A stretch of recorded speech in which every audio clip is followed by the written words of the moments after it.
ಇನ್ನು ಸಮಯ ಆಗೈತ್ರಿ ಭಾಳ. ಇವತ್ತು ಅಪ್ಪಾರ ಬಂದಾರ. ಇನ್ನಷ್ಟು ವಿಚಾರಗಳನ್ನು ನಾವೆಲ್ಲರೂ ಕೂಡ ನಾಳೆ ನೋಡೋಣ.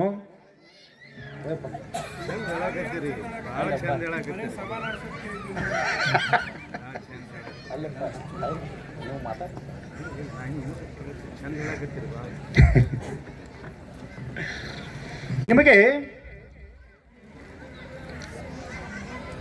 ಮನುಷ್ಯನ ಗುಣಗಳ ಭಾಳ ವಿಚಿತ್ರ ರೀ. ಮನುಷ್ಯ ಎಷ್ಟರ ಮಟ್ಟಿಗೆ ಸ್ವಾರ್ಥಿಪ ಅಂತಂದ್ರ, ಒಂದು ವೇಳೆ ಒಬ್ಬ ಬಡವ ಒಂದೀಟ್ ಅಡ್ಡ ಶ್ರೀಮಂತಿಕೆ ಬಂತು ಅಂತಂದ್ರ ಆತನ ಬದುಕೆಲ್ಲವೂ ಕೂಡ ಬದಲಾಗಿ ಹೋಗ್ಬಿಡ್ತೈತಿ.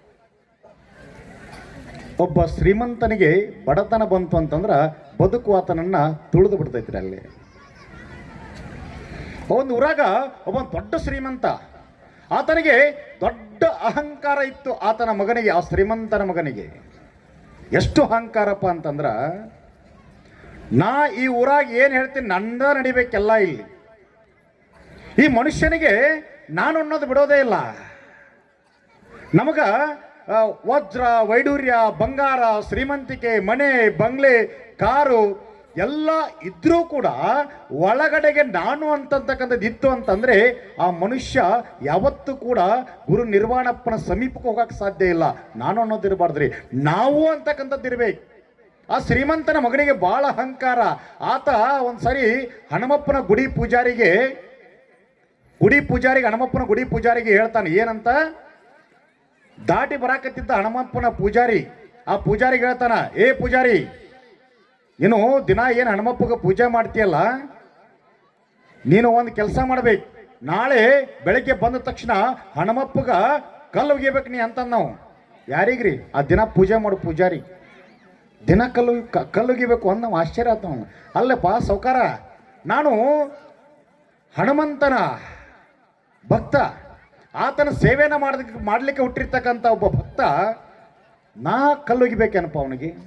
ನೀನು ಒಗಿಲಿಲ್ಲ ಅಂತಂದ್ರ ನಿನ್ನ ಪೂಜಾರಿಗೆ ಕೆಲಸ ಬಿಡಿಸ್ತೀನಿ, ನಿನ್ನ ಹೊಡೆದು ನಿನ್ನ ಕುಟುಂಬವನ್ನು ಊರಿಂದ ಆಚೆಗೆ ಹಾಕ್ತೀನಿ ಅಂತಂದ ಧಮಕಿ ಹಾಕಿದಾಗ ಹೆದರ್ತದ ಪೂಜಾರಿ. ಹೆದರಿ ಕಣ್ಣೀರ ಧಾರೆಯಾದ. ಬೆಳಗ್ಗೆ ಆಯ್ತು, ಬಂದ ಸೌಕಾರ ಮಗ ಒಗಿ ಕಲ್ಲಂತಂದ. ಆತ ಮನಸ್ಸಿನೊಳಗಡೆ ಆಂಜನೇಯನ ಸ್ಮರಣೆ ಮಾಡ್ಕೊಳ್ತೀಯಪ್ಪ, ನಾನು ನಿನಗೆ ಕಲ್ಲು ಒಗಿಬೇಕಾಗೈತಿ, ನನಗಿಂತ ಪ್ರಸಂಗ ಬಂದೈತಿ, ನಾ ಏನು ಮಾಡಲಿ ಈಗ? ಮನಸ್ಸಿನೊಳಗಡೆಗೆ ಆಂಜನೇಯ ಸ್ಮರಣೆ ಮಾಡಿಕೊಳ್ತಾ ಕಲ್ಲು ತಗೊಳ್ತಾನ. ಜೋರಾಗಿ ಹನುಮಪ್ಪಗ ಕಲ್ಲು ಒಗಿತಾನ.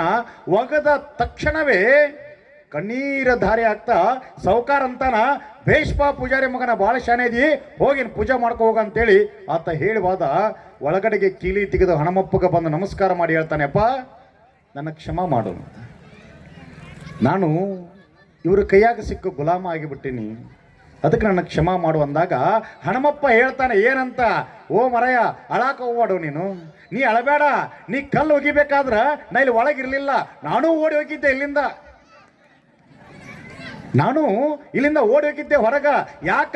ಈ ಸಮಾಜದೊಳಗಡೆಗೆ ಒಳ್ಳೇದಿತ್ತಂತಂದ್ರ ಎಲ್ಲರೂ ಕಲ್ಲು ಒಗಿತಾರ ಬಾ ಅಂತೇಳಿ ಊರ್ ಹೊರಗೆ ನಾ ಕುಂತೀನಿ.